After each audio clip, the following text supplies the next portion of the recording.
Hello everyone, Loganetics here, and today we have received some more mail. Alright, so let's get right into it.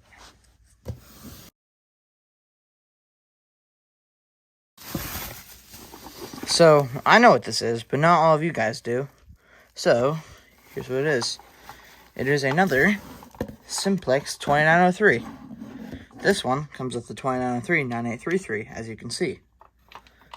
This one is a 9101. My other one, it was supposed to be a 9101. It was, but the strobe module died. So I ended up converting it to a light plate. You can see the horn on the bottom, 9833.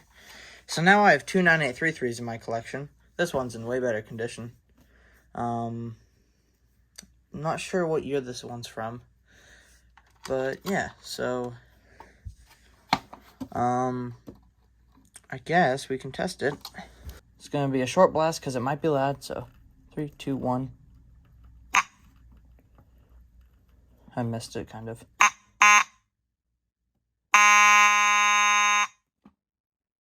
Thank you for watching. If you enjoyed this video, consider liking and subscribing, sharing it with a friend, and I will see you again in the next video. Have a great day.